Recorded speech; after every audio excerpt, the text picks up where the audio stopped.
guys, welcome back to my channel Spurti Vlogs. So guys, ಇವತ್ತು ಬಂದ್ಬಿಟ್ಟು ನಾನು ಪಾಪು ಇಬ್ರು ಒಂದು ರೆಸಿಪಿನ ಮಾಡ್ತಿದೀವಿ. ಏನದು?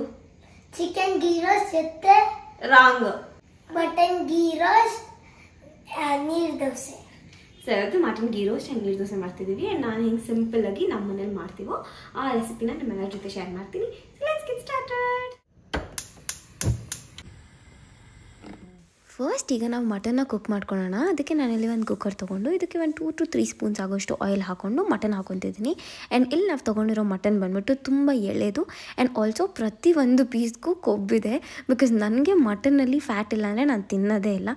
I want the mutton to be super tender, soft and full of fat. ಆವಾಗಲೇ ನಂಗೆ ಇಷ್ಟ ಆಗೋದು. ನೆಕ್ಸ್ಟ್ ಇಲ್ಲಿ ನಾನು ಸೀಸನಿಂಗಿಗೆ ಅರಿಶಿನ ಪುಡಿ, ಅದಾದಮೇಲೆ ಒಂಚೂರು ಖಾರದ ಪುಡಿ ಮತ್ತು ರುಚಿಗೆ ಎಷ್ಟು ಬೇಕೋ ಅಷ್ಟು ಉಪ್ಪನ್ನು ಹಾಕ್ಕೊಂಡು ಚೆನ್ನಾಗಿ ಐ ಫ್ಲೇಮಲ್ಲಿ ಮಿಕ್ಸ್ ಮಾಡ್ಕೊಳ್ಳಿ, ಎಲ್ಲದಕ್ಕೂ ಅದು ಹಿಡಿಯೋ ಥರ. ಅದಾದಮೇಲೆ ಅದು ಮಟನಿಂದನೇ ವಾಟರ್ ಬಿಡೋಕ್ಕೆ ಸ್ಟಾರ್ಟ್ ಆಗುತ್ತೆ.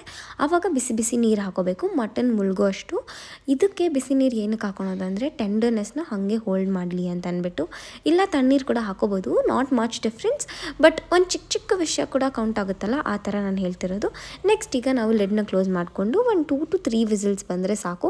Mutton should not become too much ಏನಂತಾರೆ ಕುಕ್ಡ್, ಯಾಕಂದರೆ ನಾವು ಗೀ ರೋಸ್ಟ್ ಮಾಡ್ತಿರೋದ್ರಿಂದ ಆ ಮಸಾಲ ಜೊತೆ ಕೂಡ ನಾವು ಸ್ಲೋ ಕುಕ್ ಮಾಡ್ತೀವಿ. ಅದಕ್ಕೋಸ್ಕರ some entertainment is so required. ನಂಗಲ್ಲ guys, the person behind the camera needs entertainment.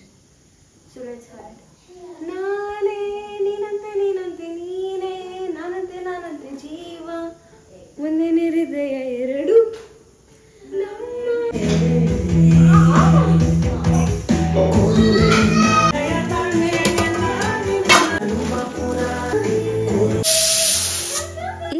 ಎಲ್ಲ ಸ್ಪೈಸಸ್ನ ರೆಡಿ ಮಾಡಿ ಇಟ್ಕೊಂಡಿದ್ದೀನಿ, ಫ್ರೈ ಮಾಡಿಬಿಟ್ಟು ಗ್ರೈಂಡ್ ಮಾಡೋಕ್ಕೆ. ಸೊ ಇಲ್ಲಿ ಏನೇನು ಸ್ಪೈಸಸ್ ಇದೆ ಅಂತ ನೀವು ವಿಡಿಯೋನ ಪಾಸ್ ಮಾಡಿ ನೋಡ್ಕೋಬೋದು. ಆ್ಯಂಡ್ ನಾನು ಇಲ್ಲಿ ಮಾಡ್ತಿರೋದು ಅರೌಂಡ್ 1 kg ಮಟನ್ಗೆ, ಸೊ ಅದಕ್ಕೆ ಇಷ್ಟು ಸಾಕಾಗುತ್ತೆ. ಸೊ ಇವಾಗ ಮಸಾಲಾನ ಫ್ರೈ ಮಾಡಿಕೊಂಡು ಗ್ರೈಂಡ್ ಮಾಡ್ಕೋಬೇಕು.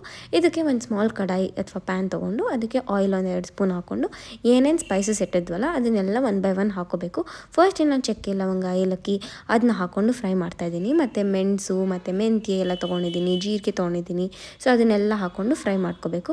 ಅದು ಆದಮೇಲೆ ಇದು ಒಂದು ಸ್ವಲ್ಪ ಚಿಟಪಟ ಅಂತಿದೆ ಅನ್ನೋ ಟೈಮಲ್ಲಿ ನೆಕ್ಸ್ಟ್ ಇದಕ್ಕೆ ನಾವು ಈರುಳ್ಳಿ, ಬೆಳ್ಳುಳ್ಳಿ ಮತ್ತು ಶುಂಠಿ ಏನೇನು ಸೈಡಲ್ಲಿ ಕಟ್ ಮಾಡಿ ಇಟ್ಕೊಂಡಿದ್ವಲ್ಲ ಅದನ್ನು ಆ್ಯಡ್ ಮಾಡ್ಕೋಬೇಕು. ಆ್ಯಂಡ್ ಇದಕ್ಕೆಲ್ಲ ಫ್ರೆಶ್ ಮಸಾಲಾನೇ ಯೂಸ್ ಮಾಡಬೇಕು. ಆ್ಯಂಡ್ ಇದಕ್ಕೆ ಆಲ್ಸೋ ನಾವು ಕೋಕೋನಟ್ನು ಕೂಡ ಹಾಕ್ಕೊಬೇಕು. ಇದರಿಂದನೇ ಒಂಥರ ರಿಚ್ ಇನ್ ಟೇಸ್ಟ್. ಆ್ಯಂಡ್ ಆ ಕೊಬ್ಬರಿ ರುಬ್ಬ ಹಾಕಿರ್ತೀವಲ್ಲ ಒಂಚೂರು ಮಸಾಲ ಥರ ಬರುತ್ತೆ. ಆ್ಯಂಡ್ ಇದು ಬಂದುಬಿಟ್ಟು ಕಂಪ್ಲೀಟ್ಲಿ ನಾನು ಯಾವ ಥರ ನಮ್ಮ ಮನೇಲಿ ಮಾಡ್ತೀವಿ, ನಮ್ಮ ಟೇಸ್ಟ್ ಬಡ್ಸ್ಗೆಲ್ಲ ಹೆಂಗೆ ಇಷ್ಟ ಆಗುತ್ತೆ ಆ ಥರ ನಾನು ಕಸ್ಟಮೈಸ್ ಮಾಡ್ಕೊಂಡಿರೋ ರೆಸಿಪಿ ಇದು.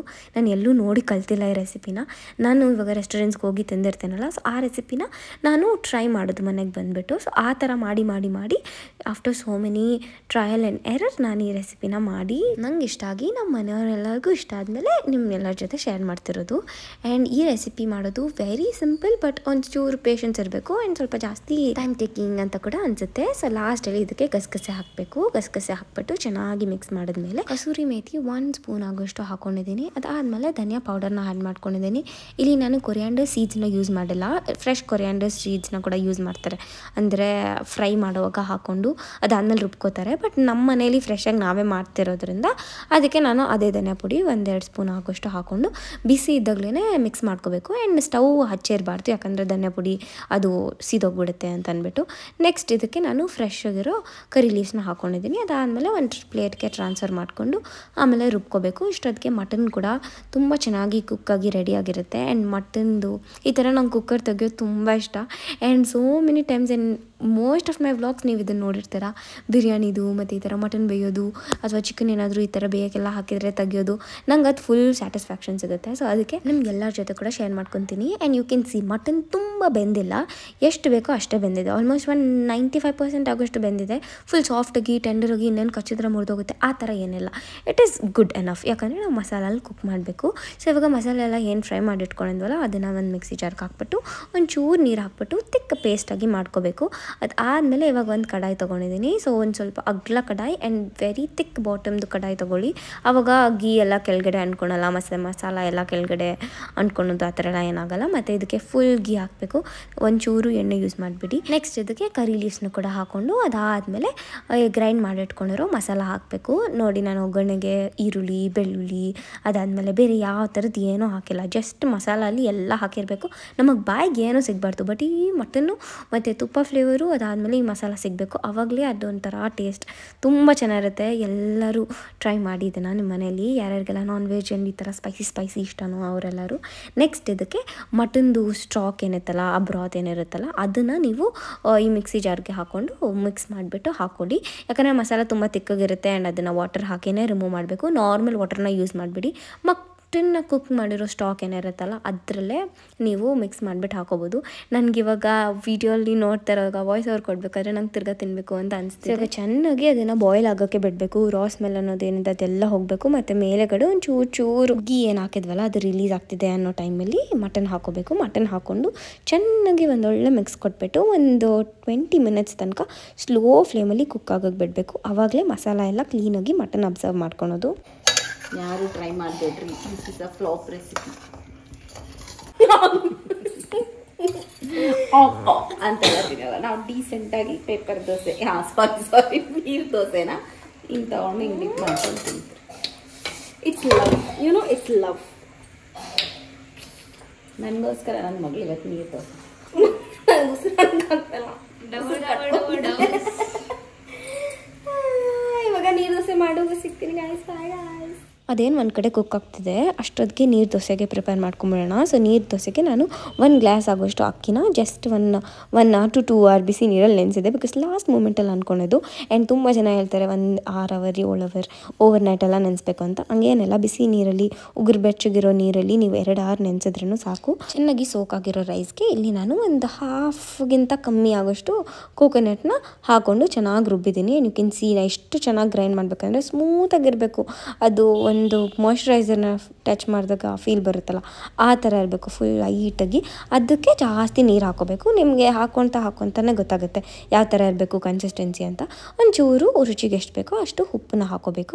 ಅದಾದಮೇಲೆ ಚೆನ್ನಾಗಿ ಮಿಕ್ಸ್ ಮಾಡಿ, ಇದಕ್ಕೆ ಫೋಮೆಂಟ್ ಬೇಡ, ಏನೂ ಬೇಡ, ಜಸ್ಟ್ ತವ ಮೇಲೆ ನೀರು ಚಿಮಕ್ಸ್ಬಿಟ್ಟು ದೋಸೆ ಹಾಕ್ಕೊಂಡ್ರೆ ಸೂಪರ್ ಟೇಸ್ಟಿಯಾಗಿರೋ ನೀರು ದೋಸೆ ಕೂಡ ರೆಡಿ. ಇದು ಮಾಡೋವಾಗ ಒಂಚೂರು ಮೆಸಿ ಅಂತ ಅನಿಸುತ್ತೆ, ಆ ಕಡೆ ಈ ಕಡೆ ಹೋಗ್ತಾ ಇರುತ್ತೆ. ಬಟ್ ಇದಕ್ಕೆಲ್ಲ ತುಂಬ ಜನ ಇದು ಏನದು ನಾನ್ ಸ್ಟಿಕ್ ತವಾಸ್ನೆಲ್ಲ ಯೂಸ್ ಮಾಡ್ತಾರೆ. That is also good. But ಈ ಥರ ಆಯನ್ ತವಾ ಅದೆಲ್ಲ ಇದ್ದರೆ ಇದ್ರ ಮೇಲೆ ಕೂಡ ಮಾಡ್ಕೊಂಡು ನೋಡ್ಬೋದು. ಇದಕ್ಕೆ ಸ್ವಲ್ಪ ಚೆನ್ನಾಗಿ ಸೀಸ್ನಿಂಗ್ ಎಲ್ಲ ಮಾಡಿರಬೇಕು, ಆವಾಗಲೇ ದೋಸೆ ಚೆನ್ನಾಗಿ ಬರೋದು. ಇಲ್ಲಾಂದರೆ ಸ್ಟಾರ್ಟಿಂಗೆಲ್ಲ ಕಿತ್ತೋಗುತ್ತೆ. ನಾವು ತುಂಬ ಸತಿ ನಾನು ಚಿಕ್ಕವಳಿದ್ದಾಗೆಲ್ಲ ಟ್ರೈ ಮಾಡ್ತಿದ್ದೆ ನೀರು ದೋಸೆ ಎಲ್ಲ, ಅವಾಗ ಚೆನ್ನಾಗೇ ಬರ್ತಿರ್ಲಿಲ್ಲ. ಇವಾಗೆಲ್ಲ ಚೆನ್ನಾಗಿ ಬರುತ್ತೆ ಬಿಕಾಸ್ ನಂಗೆ ಗೊತ್ತು ಇವಾಗ ಯಾವ ಥರ ಮಾಡಿದ್ರೆ ಹೆಂಗೆ ಬರುತ್ತೆ ಅಂತ ಅಂದ್ಬಿಟ್ಟು. ಸೊ ಯು ಕ್ಯಾನ್ ಸಿ ಇದು ಮಟನ್ ಗೀ ರೋಸ್ಟ್ ಒಂದು 20 ಮಿನಿಟ್ಸ್ ಹಾಗೆ ಸ್ಲೋ ಫ್ಲೇಮಲ್ಲಿ ಕುಕ್ ಮಾಡಿದ್ರೆ ಪೀಸಸ್ ಎಲ್ಲ ಟೆಂಡರಾಗಿ ಗೀ ಎಲ್ಲ ಮೇಲೆ ತೇಲ್ತಾ ಇರುತ್ತೆ. ಆ್ಯಂಡ್ ಮಸಾಲೆ ಎಲ್ಲ ತುಂಬ ಚೆನ್ನಾಗಿ ಅದು ಅಬ್ಸರ್ವ್ ಆಗಿರುತ್ತೆ, ಗಟ್ಟಿಯಾಗಿರುತ್ತೆ. ಆ್ಯಂಡ್ ಟೇಸ್ಟ್ ಅಂತೂ ನೆಕ್ಸ್ಟ್ ಲೆವೆಲಲ್ಲಿರುತ್ತೆ. ನೀವು ಎಲ್ಲರೂ ಈ ವೀಕೆಂಡ್ ಟ್ರೈ ಮಾಡಿ. ಆ್ಯಂಡ್ ಇಲ್ಲಿ ನೀರು ದೋಸೆ ಕೂಡ ರೆಡಿ. ಸೊ ಒಬ್ಬರು ಈಸಿಯಾಗಿ ಒಂದು 5 ನೀರು ದೋಸೆ ತಿನ್ಬೋದು. ಬಟ್ ನಮ್ಮ ಮನೇಲಿ ಹೆಂಚು ತುಂಬ ದೊಡ್ಡದು ಆ್ಯಂಡ್ ನಾನು ಸ್ವಲ್ಪ ತಿಕ್ಕಾಗ್ತಿದ್ದೆ ನೀರು ದೋಸೆ, ಅದಕ್ಕೆ ಒಬ್ಬರು ಒಂದು 2ರಿಂದ 3 ತಿನ್ಬೋದು. ಅಷ್ಟು ಸಾಫ್ಟಾಗಿ ಟೇಸ್ಟಿಯಾಗಿ ಜೆಂಟಲಾಗಿ ಹಾಗೆ ಬಾಯಲ್ಲಿ ಕರ್ಗೋಗ್ಬಿಡುತ್ತೆ. ಎಲ್ಲರೂ ಟ್ರೈ ಮಾಡಿ. And I am really liking this. ನಾನು ಇನ್ನೊಂದು 2-3 years ಅಥವಾ ಇನ್ನೊಂದು 10 years ಆದಮೇಲೆ ಮರ್ತೋದ್ರೂ I can see this video and ಯಾವ ಥರ ನಾನು ಗೀ ರೋಸ್ಟ್ನ ಮಾಡ್ತಿದ್ದೆ ಅಂತ ನಂಗೆ ನೆನಪಿರುತ್ತೆ. ಸೊ ನಿಮ್ಮ ಮನೇಲಿ ಕೂಡ ಟ್ರೈ ಮಾಡಿ. ಯಾವ ರೆಸ್ಟೋರೆಂಟ್ಸ್ಗಿಂತ ಏನು ಕಮ್ಮಿ ಇರೋಲ್ಲ. And if I am giving so much of buildup to this, ನೀವು ಟ್ರೈ ಮಾಡಿ ನೋಡಿ, ನಿಮ್ಗೆಲ್ಲರಿಗೂ ಇಷ್ಟ ಆಗುತ್ತೆ. So that's all for today's video. It was such an amazing dinner that day. And ಎಲ್ಲರಿಗೂ ಇಷ್ಟ ಆಯಿತು. ಪಾಪು ಕೂಡ ಬಾಯೆಲ್ಲ ಚಪ್ಪರ್ಸ್ಕೊಂಡು ತಿಂದ, ಯಾಕಂದರೆ ಅಷ್ಟು ಟೇಸ್ಟಾಗಿ ಬಂದಿತ್ತು. That's all for today's video. Bye. Try this at home.